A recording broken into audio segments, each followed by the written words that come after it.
faut l'enfermer. C'est pas possible.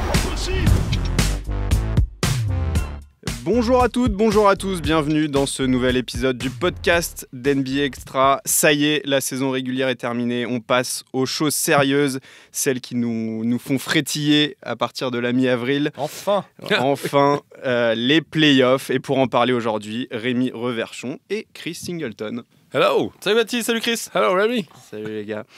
Alors au programme de ces 30 prochaines minutes, donc, on va essayer de faire les previews de ces play-in qui vont nous occuper toute la semaine sur beIN Sport et qui seront d'ailleurs à suivre en intégralité sur nos antennes.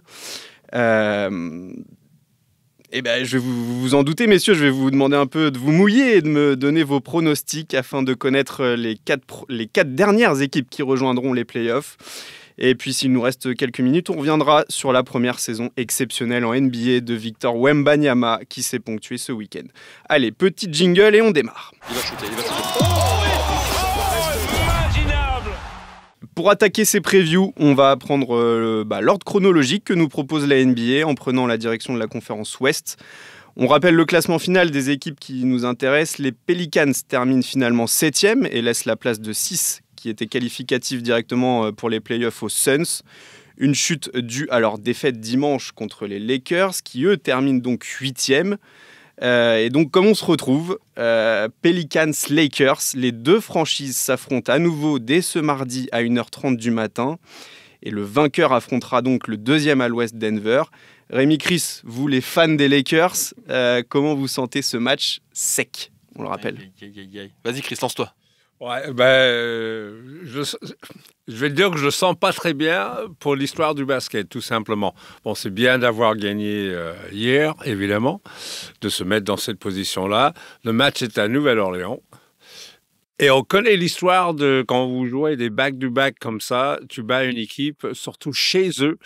Est-ce qu'ils vont être capables de refaire la même performance? Et surtout, est-ce que LeBron va pouvoir? Est-ce que Anthony Kleenex Davis va être Commence pas, toi, là-bas, là. sur le terrain à 100%. Il y a eu des petits problèmes de dos, on le rappelle. Les problèmes de dos. Dimanche soir, mais je pense il que a tout le monde annoncé a un qu'il problème allait bien. de tout. On arrive à la fin de saison NBA quand même. Voilà, il faut y aller, il faut mettre les chaussettes bien, et puis il faut jouer. Mais je ne suis pas très, très à l'aise. Moi, je pense déjà que l'histoire du match de dimanche ne sera pas l'histoire du match de mardi, de play-in. C'est deux scénarios complètement différents. Il y en a un qui s'est passé de manière très étrange, qu'on a vécu dimanche ensemble, où les Lakers les ont pris à la gorge, les Pelicans. LeBron a été fantastique, c'était génial pour eux. Mais j'ai trouvé ces Pelicans un peu apathiques, qui n'est pas leur nature de la saison. Ils ont eu des hauts, des bas, mais c'est une équipe qui nous a fait vibrer par moments aussi, quand même. Zion en est l'exemple. Manque d'énergie. Bah ouais. Alors que cette saison, il nous a régalé, Zion, en général. Ouais. Donc moi, je pense que déjà, il ne faut pas du tout partir du match de dimanche comme base. Je pense que les Pelicans ont gagné le droit d'être favoris, ils sont à domicile, ils sont mieux classés, ils ont fait une plus belle saison que les Lakers, ils seront favoris de ce match-là. Ça me paraît être évident. Il y a de l'histoire entre ces deux franchises en plus, avec les trades qu'il y a eu, avec Anthony Davis qui a fait la bascule, Brandon Ingram de l'autre côté, etc. Je pense que sur un match, on sera toujours d'accord que les Lakers, personne ne veut les jouer, mais les Pelicans ont mérité et ont gagné le droit d'être favoris sur ce match. Surtout, il va y avoir un Brandon Ingram qui est de retour, qui a fait des bonnes choses, qui va être de plus en plus avoir plus en plus un impact dans cette équipe de Nouvelle-Orléans. Je ne crois pas que Zion Williamson va être inexistant comme il était, comme il était hier. Match d'affilée, bien sûr. McCollum, c'est un bon joueur de play-off, donc play-in. Avec un peu d'expérience. Donc je pense que le montagne il va être très haut pour les Lakers, mais bon. Les Pels ont un truc en plus pour eux, c'est qu'ils ont sur un match qui est pas sorti de l'ordinaire comme celui de ce dimanche, sur un match NBA classique, ils ont une longueur de banc plus importante que les Lakers. Ouais. Ils ont des rotations qui sont plus solides, j'ai l'impression, plus complètes. Donc tu vois, sur un match qui est un match de play-off, ça s'appelle le play-in, mais c'est un match à la mort subite, c'est même un super play-off si tu veux, c'est un match 7 de play-off, et j'ai l'impression qu'il y a cet avantage-là aussi pour les Pels, moi. Entre toutes les stars qu'il y aura, Zion, LeBron, AD, Quel est le joueur quand même sur un match qui peut le plus faire la différence dans les match-ups qu'il y a? LeBron est le meilleur exemple. Il l'a fait dimanche là, évidemment. Mais tu nous as cité des mecs qui peuvent tous faire un carton. Si sur le match, Zion en met 40, on ne sera pas surpris. Bon, Ingram est peut-être à court de rythme pour le moment. Ce sera que son deuxième match depuis le retour. Donc je ne suis pas persuadé qu'il fasse un immense carton. McCollum peut mettre dedans. AD peut avoir un grand soir aussi. C'est difficile à prévoir. J'ai l'impression quand même que la match-up plaît pas trop aux Pelicans. Ils ont un peu de mal à défendre sur LeBron physiquement. C'est des match-up intéressants tout ça parce que Zion et AD c'est tellement différent. McCollum, il n'y a pas d'équivalent aux Lakers, tu vois, c'est bizarre. Pour moi, vraiment, le joueur clé, c'est Davis, en espérant qu'il est à 100%. Parce que, justement, les Pelicans, ils ont une grande force, c'est d'attaquer le cercle. Si Williamson, il est bien luné, McCollum, qui est un driver aussi, ils vont sans cesse attaquer le cercle, essayer de mettre Anthony Davis en difficulté, le faire travailler, le faire des fautes. Après, qui va défendre à l'intérieur? C'est pas la grande force des Lakers, hein. Quand il n'y a pas Anthony Davis, c'est pas Hayes qui va contrôler. Dans ce cas-là, un Davis sur Zion, c'est pas une match-up idéale pour les Lakers. Physiquement, il est bien sûr battu. Plus grand, mais il se fait bouger en kilos. Je sais pas, c'est intéressant, c'est marrant comme ces deux équipes ont une histoire commune depuis quelques années et beaucoup de choses pourraient se jouer sur ce match-là. Puis il y a de l'enjeu parce que celui qui gagne là, mine de rien, va retrouver Denver. C'est pas simple. Non, alors que celui qui perd là, elle risque de sortir sur le match d'après, mais elle a la potentialité de jouer au OKC aussi. Et je sais qu'il y en a plein. Je vous vois, qui aime faire ce calcul, de se dire c'est peut-être mieux de jouer au OKC que de jouer Denver. Personne ne va faire de calcul mardi. Sur le play-in, tu peux pas. Non, tu peux pas te permettre ça parce que la saison qui est en vie là. Tu te rends compte, ça veut dire que il y a encore une chance derrière. Tu joues ta vie sur un match face aux Warriors ou aux Kings, tu joues pas à ça. Non, tu joues pas. Il y a une chance. Il n'y a pas de calcul. En affrontant le champion. Comme tu dis, il y en a qui se poseront la question. Il y en a qui se poseront la question, mais les joueurs et les coachs se la poseront pas. Alors je note ceux qui vont pour vous donc du coup perdre. C'est plus les Lakers pour. Moi je donne avantage Pelicans sur ce match. Je donne avantage Pelicans. Ah, donc les Lakers pour tous les deux qui perdent. Je note les perdants parce qu'évidemment on reviendra dessus après. Parce que j'aurai la chance d'être le premier rang. C'est moi qui fais le match demain. Et ouais, tu le commentes en plus. Je commente le match. Forcément.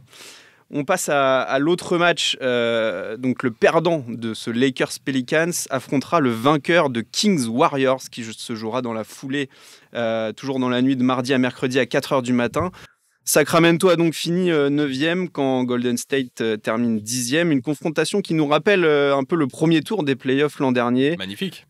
Où la bande de Steph Curry l'avait finalement emporté 4-3. Est-ce que sur un match, un an après, on peut s'attendre à la même chose? L'histoire n'est pas la même. Un an plus tard, les Warriors ont vieilli un peu, mais ont rajeuni leur effectif avec la montée en puissance des Podziemski, des Kuminga, des mecs comme ça. Sacramento est sur une spirale très négative. On se demande un petit peu ce qu'ils nous font sur cette fin de saison. Eux qui ont régalé l'année dernière, qui ont régalé la première partie de l'année et qui, depuis le All-Star Break, sont un petit peu en train de se perdre. Alors, il leur manque du monde. Malik Monk, c'est terrible, qui n'est pas là, évidemment, celui qui va peut-être être meilleur sixième homme de l'année.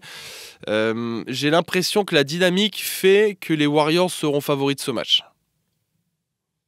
La dynamique sur la fin de saison. La dynamique des Kings. Plus que sur l'expérience ou. En termes d'expérience, tu en retrouves des deux côtés, plus côté Warriors évidemment, mais les Kings ont perdu beaucoup de matchs dernièrement et des matchs bizarres. Je veux dire, ils ont laissé filer des trucs plusieurs fois. On s'est dit, mais qu'est-ce qui leur arrive? Ça joue pas très bien au basket. Werther leur manque peut-être un peu, Malik Monk leur manque beaucoup.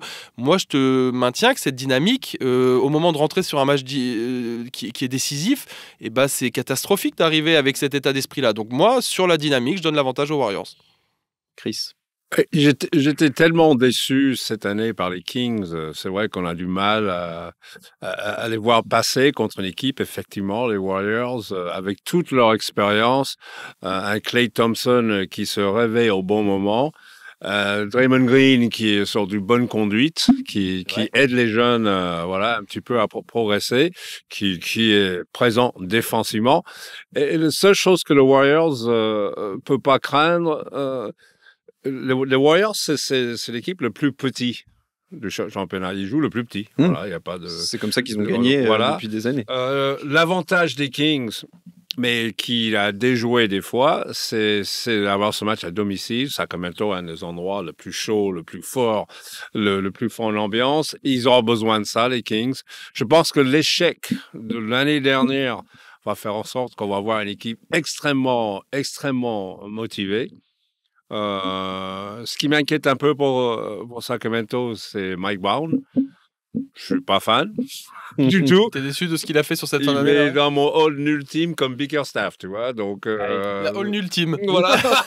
C'est une nouvelle catégorie. Le staff, voilà. On va demander à la Donc, NBA. non, mais pour dire franchement, je pense que l'expérience des Warriors va faire en sorte qu'ils passent. Eh oui, On est forcément. d'accord pour l'instant, donc Ouais. incroyable. incroyable. Forcément, un mec comme Steph Curry, quand même, sur un match, il peut faire la différence. Oui, puis les Kings, ils n'ont pas cette confiance, cette régularité pendant la saison régulière. Encore une fois, pour moi, c'est une déception. Je les voyais plus haut, pas en train de souffrir là dans un play-in. Ah oui, Donc, la progression n'est pas là. Et l'assurance n'est pas là non plus, que ce soit entre, je pense, le staff et les joueurs. Je ne pense pas que maintenant on rentre psychologiquement dans un spirale positif. Chris parlait quand même de la raquette, de la taille des Warriors. Un Domantas Sabonis, quand même, est-ce qu'il peut pas faire un peu de dégâts Domantas Sabonis, tu sais ce qu'il apporte, ce mec-là. T'as jamais de surprise avec lui. Ouais. C'est un mec qui est d'une régularité incroyable. Il apportera son double-double. Ouais. Ça, je te l'annonce. Oui, ça, c'est sûr. Est-ce qu'il mettra 20 points ou 14, on verra. Mais il aura ses 12-13 rebonds. Il va faire du boulot à l'intérieur. Il va faire du chantier. Il va faire son travail au sol. Il va mettre ses petits hooks. Il va mettre ses petits drives et ça fera du bien.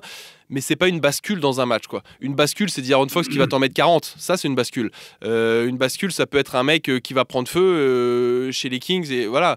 Sabonis, c'est un métronome, en fait. C'est un mec, tu as besoin qu'il soit à son niveau, mais il va rarement l'exploser, ce niveau-là. Donc, je suis pas persuadé que ce soit ça la bascule. Non, pour moi, le bascule va être comment il va se comporter. Keegan Murray, parce qu'il est souvent la clé. Sacramento, c'est une équipe, et surtout sur un match comme ça, qui doit être à droit. À 3 points. C'est là leur source, leur alimentation offensive, il va venir de là. Et ça va leur donner cette confiance que je parle qui manque. Imaginons que Keegan Murray commence le match, il rate ses premiers 4-5 shoots à 3 points. Il n'a pas le mental aujourd'hui pour surpasser ça. Steph Curry, il peut en rater 17 de suite. Je peux vous dire, ça ne va pas l'affecter du tout. Pas trop, non. Voilà. Donc, ouais, je pense que les Kings, c'est là, les Hurters et tout ça, tout ce qui est autour. Harrison Barnes, voilà, c'est des joueurs que eux, il faut qu'ils soient bons. Sabonis, je suis entièrement d'accord avec Rémi, il va faire un double-double. À quel niveau, on ne sait pas, mais il va le faire. Mais ce n'est pas ça qui va assurer une victoire pour les Kings. Bon, bah, je vous vois venir, forcément. Si c'est les Kings qui perdent, ce serait donc un Lakers-Warriors, si mes calculs sont Quel bons. régal. Forcément. C'est devenu le classique du play-in, celui-là. Ça fait quoi, 3 ans 2 ans d'affilée déjà. L'année dernière, il y a 2 ans ou 3 ans Et l'année dernière, il s'était retrouvé du coup en finale. Non, mais on l'en veut aussi parce qu'on a envie de profiter. T'imagines les légendes qui vont avoir sur le terrain en même temps. L'enjeu, ça veut dire que soit Steph Curry, L'enjeu soit et les LeBron légendes. n'ira pas en play-off. Non, t'imagines un play-off sans... Voilà, non. Mais bon, je pense que si les choses se passent comme ça, malheureusement, on y va droit. Mais c'est l'intérêt du play-in aussi, et c'est Ouais. la beauté de la NBA, cette conception du play-in là, qui nous fait vibrer pour un match qui au final serait, si ça se passe comme ça, un match entre le 8e et le 10e, ce qui sur le papier est pas super sexy, mais tu te retrouves avec Lakers-Warriors, avec LeBron contre Steph Curry, pour aller en play-off, le winner en play-off, le loser go home. Bah c'est splendide d'enjeux, d'excitation, tu vois, pour nous amoureux de NBA, bah c'est une réussite totale, parce qu'avoir un match comme ça décisif, on parle juste de rentrer en play-off à la 8e place, tu te rends compte? Ouais, c'est incroyable. Oui, parce qu'on peut pas avoir mal au cœur pour eux quand même. Heureusement pour eux que le play-in existe. Bah, Parce voilà. que sinon, ils ne méritent pas. Ah bah là, Steph Curry sera en vacances. C'est hein. très dur de le dire, mais aujourd'hui, ils sont sauvés par ça. Mais ils ne méritent pas qu'on... Voilà, ils sont aujourd'hui au fond du truc. Donc, s'ils s'en sortent, c'est grâce à un règlement qui était mis en place. Mais ils ne méritent pas plus de considération Et que t'as les raison, équipes Chris. qui ont fini au-dessus. Et moi, je tiens à rappeler un truc, parce que je vois beaucoup cette narrative là sur les réseaux sociaux de ah, mais attention, ok, s'ils finissent premier, mais s'ils se mangent les Lakers ou les Warriors au premier tour, attention, machin. Il faut qu'on arrête avec ça. Aujourd'hui, on parle du premier de la conférence Ouest contre celui qui va être classé au final 8e de la Oui, conférence voilà. Ouest. L'enjeu sportif d'une saison régulière NBA veut dire quelque chose. Si les Lakers ou les Kings ou les Warriors ou les Pels, peu importe qui sortira à cette 8e place au final, c'est qu'ils ont mérité d'être 8e. OKC, s'ils sont premiers, c'est qu'ils ont mérité d'être premiers. Ce qui veut dire qu'aujourd'hui, OKC est beaucoup plus fort que n'importe laquelle de ces équipes qui va sortir. On va arrêter de me dire, c'est les Lakers, il y a LeBron, ils seront favoris face à OKC s'ils sortent. Non, je suis pas d'accord avec ça. Moi. D'accord. Dans tous les cas, que ce soit les Warriors ou les Lakers, OKC sera favori. OKC est premier, a mérité sa première place, on leur doit ce respect-là.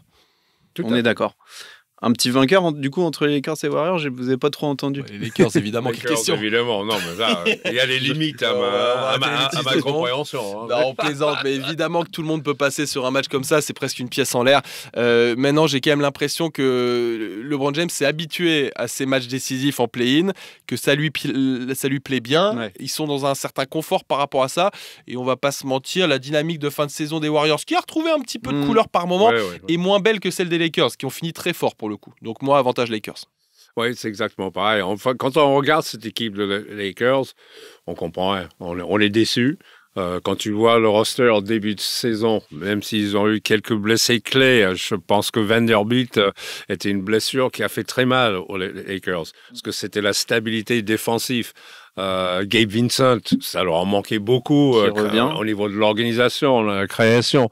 Mais quand tu regardes cette équipe de Lakers, quand tu vois la saison qui a fait LeBron James, qu'on a tendance à le sous-estimer. Il a fait une énorme saison.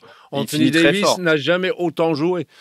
C'est vrai, on le critique pas par moment, mais c'est vrai qu'il n'a jamais autant joué. Et puis il a fait des gros matchs hier. Il fait un gros match. Ah non, mais je parle des Lakers, il s'énerve. Tu donnes une claque à Anthony Davis pour il se réveiller. Mais le micro n'est pas tombé, donc c'est peut-être une bonne chose pour les Lakers. Non, mais je pense que les Lakers finissent très fort la saison, comme ils auraient dû commencer la saison. Mais bon, c'est comme ça. Bon, on verra. En tout cas, là, l'Ouest, ça part déjà en feu d'artifice. On passe à l'Est, qui a aussi pas mal de choses à nous réserver, avec 2 matchs qui nous attendent mercredi, cette fois-ci. Ça commencera par un alléchant Sixers Heat à 1h du matin. Est-ce que Miami et Jimmy Butler sont partis pour refaire le run de l'année dernière ? Mais attention, cette fois-ci, il faudra passer l'énorme obstacle Joel Embiid, dont il reste une incertitude quand même sur son physique. Le vainqueur affrontera New York, qui a fini 2e au buzzer dimanche en surpassant les Bucks. Votre favori, messieurs, entre ces deux équipes? Philadelphie. Non, mais on va rentrer dans le dur là, parce que Embiid, bon, c'est vrai, il est revenu, mais là, tu vas rentrer dans une série. Et un match où il faut répéter les performances, qu'il faut être physiquement... Enfin, la série, s'ils y arrivent, il faut déjà sortir du play-in pour arriver à la déjà, série. Oui, non, mais je pense que Philadelphie, voilà, on sait pas parfaitement bien. Ça ira aussi bien que Embiid. Maxi, il peut mettre 60 points, c'est pas ça qui va faire gagner le match. Maxi, Embiid ensemble, ça change tout. Avec tout ce qu'il y a autour, les Kelly Oubre, Tobias Harris, c'est une équipe quand même qui a des arguments. Un Buddy Hield qui va peut-être commencer à mettre quelques paniers dedans. Donc, c'est vrai que c'est une équipe qui a des armes. Mais ça dépend de Embiid. Bien sûr. Si Joel Embiid peut jouer 30 ou 35 minutes mercredi soir face à Miami, les Sixers gagneront ce match. Ils seront au-dessus, en tout cas, je pense. Miami a cette aura en fait, d'équipe de play-off qu'on leur accorde, qu'ils ont mérité, puisque l'année dernière, ils ont fait ça. Ils ont fait play-in, ils finissent en finale NBA. Donc, bravo à eux. Mais on va pas se mentir, la saison a été très difficile cette année. On attend tous de voir Jimmy Butler en mode play-off. Je serais le premier à demander à être séduit, mais je suis un peu plus sceptique que les années précédentes. Je pense que Philadelphie est plus fort sur le papier, est plus complet aujourd'hui, a récupéré des mecs comme Nico Batum qui font parfaitement le travail. Maxi est monté en gamme évidemment cette année. Je pense que Philly est plus fort et doit passer face à Miami. Oui, Miami et Jimmy Butler, à force de faire le bluff, parce que lui, c'est chaque fois, c'est tu vas voir pendant les playoffs, tu vas voir, on va être prêt, tu vas voir, moi, je vais faire ça, ceci, cela. Je pense que ça va être l'année trop. Miami ne peut pas à chaque fois passer par ces trucs-là. À un moment donné, ça va être le plus fort et je ne pense pas que Philadelphie est en manque de confiance, surtout quand tu retournes et tu vois qu'Embiid est là. Et ouais, quand il est revenu, c'était pas 6 points et 3 rebonds. Hein. Il est revenu avec le même impact qu'il avait. Il a 30 points, il a repris ses 15 rebonds. Il a pris ses habitudes. Et logiquement, il pourrait jouer tout le match. Il est censé. Il est censé jouer mercredi. Il a annoncé comme ça. Ils l'ont protégé hier en le faisant pas jouer ce dimanche. Il est censé être là pour ce mercredi. Maintenant, c'est Joel Embiid, on se méfie. Hein. Ouais, parce que quand tu regardes autour de Miami, il y a Bam Adebayo qui est pas très grand. C'est un vaillant. Eh ben, Beau c'est un match-up, soldat. d'ailleurs. C'est un match-up qui va être intéressant dans les deux sens. Lui, il va avoir du mal avec le poids et l'impact de Joel Embiid à l'intérieur. Mais par contre, Embiid aussi, Bam Adebayo, qui Mobile, joue hein. un petit peu à 2-3 mètres. Il a un petit shoot, mais très actif. Donc, il va falloir le suivre. Il court. Donc, ce match-up-là, il va être primordial. Donc plus le. Moi, Heat je suis qui Philadelphie, perdrait. voilà, qui passe. Je note. On passe au dernier match du coup de mercredi entre cette fois-ci les Bulls et les Hawks. Alors on le savait déjà depuis un petit moment. Ce sera à Chicago. Avantage justement Chicago selon les dernières dynamiques. Ouais, ça a du sens. Chicago joue bien au basket en ce moment. C'est surprenant à dire pour une équipe qui nous a quand même sacrément déçus cette année une fois de plus. Ouais. Mais ça joue bien au basket. Sans Zach LaVine, on sait, mais avec un Kobe White qui a pris la main vraiment de manière ferme à Chicago. Avec un Vooch, moi ça me fait plaisir, Nikola Vucevic qui finit très très fort sa saison et je suis content pour lui parce que vous savez que je suis assez proche de lui et c'est un mec qui est très motivé. J'en parle un petit peu. Il veut aller en playoff, il veut jouer aussi longtemps que possible. Il est motivé pour les JO cet été, essayer de qualifier le Monténégro. Il est motivé pour emmener cette équipe de Chicago le plus loin possible. C'est un mec qui aime le basket et donc je peux vous assurer qu'il va laisser sa vie sur ce match-là face à Atlanta. Une équipe d'Atlanta qui est un mystère éternel et où j'espère sincèrement que les choses vont enfin bouger cet été. Laissons-les finir leur saison tranquillement, mais il va falloir que ça change cet été. Avantage Chicago pour moi, oui. Il y a l'incertitude Trae Young à Atlanta, Chris, peut-être, qui revient, mais qui peut sur un match aussi prendre Il y a feu. toujours des incertitudes avec Trae Young, même quand il est en bonne santé. On ne sait jamais ce qu'il va faire. Capable, gros talent offensif, mais qui n'a jamais montré un leadership positif dans cette équipe-là. Pour moi, Quinn Snyder a eu aucun impact. En arrivant, en disant qu'il va faire, voilà, il va faire ceci, cela. On peut se poser la question, hein. Ça fait 2 ans maintenant, il a changé quoi? Voilà, T'as raison. il me fait penser beaucoup à Doc Rivers, qui n'a rien changé à Milwaukee, surtout dans la domaine. Et c'est vrai que c'est compliqué en NBA. C'est pas une université où tu t'entraînes tout le temps. Mettre une assise défensive, pour moi, c'est pratiquement impossible de commencer à le faire le mois d'avril ou le mois de mars. Donc voilà, je crois que cette équipe d'Atlanta est une honte défensivement.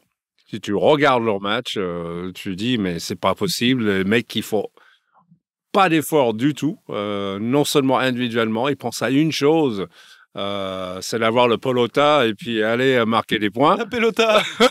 Chris Singleton, incroyable. Espagnol, je suis moi. Baba Bayern, moi. Ouais, tu sais bien. Et basque de cœur, bien sûr.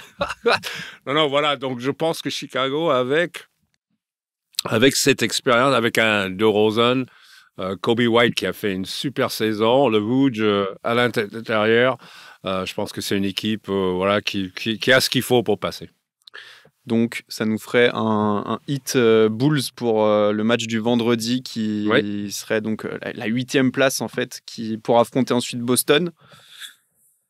Ça s'annonce encore un beau match de l'Est comme on les aime, quoi. Alors oui, t'as raison, ce serait du vrai Eastern Conference Basketball, ça, complètement labellisé. Il ne faut pas s'attendre à un match à 140 points.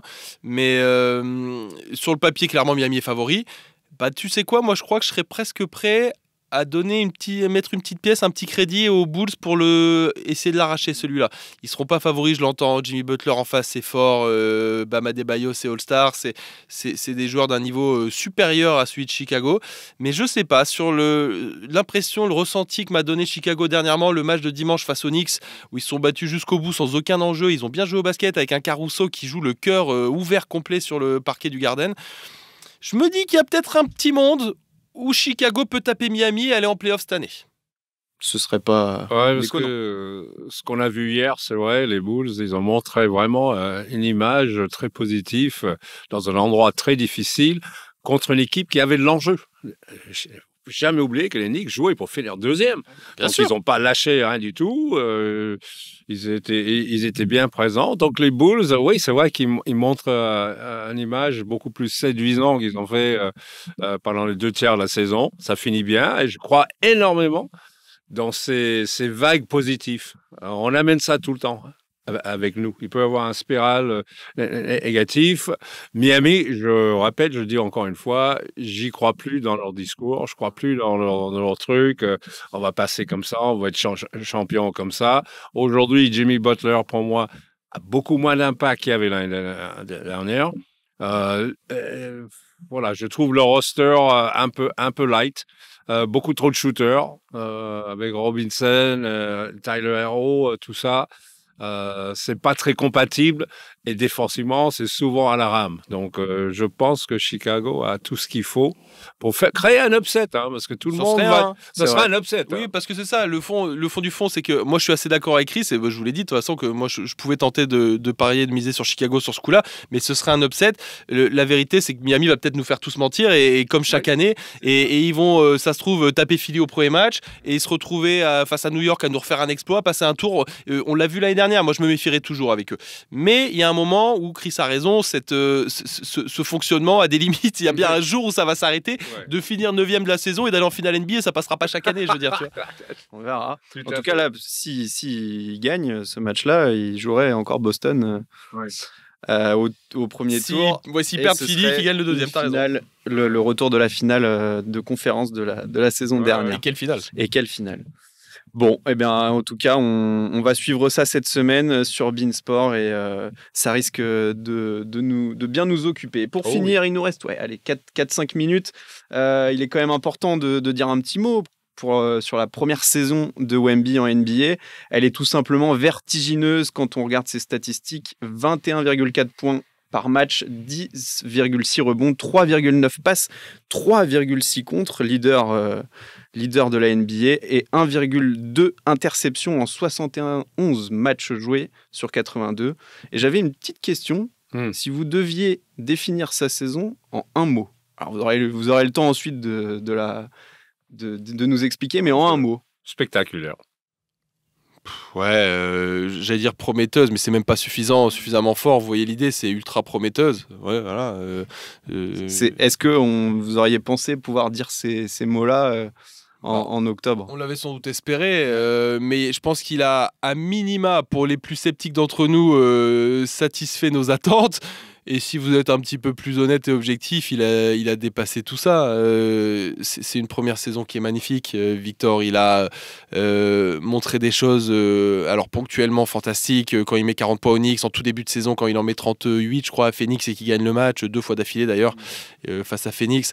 Des highlights de fou, des contre-deux partout, des dunks qui ont circulé sur la terre entière sur les réseaux. Il a montré une maturité, il a montré cette capacité à répéter des matchs, 71 matchs, tu l'as dit, ça c'est important comme stat. On était très inquiets avant sur sa capacité à jouer, combien il jouerait cette année, 50, 55, 60, 65 matchs. 71, bim, dès la première saison, sachant qu'ils lui ont pas fait jouer le dernier parce que c'est vraiment histoire d'eux.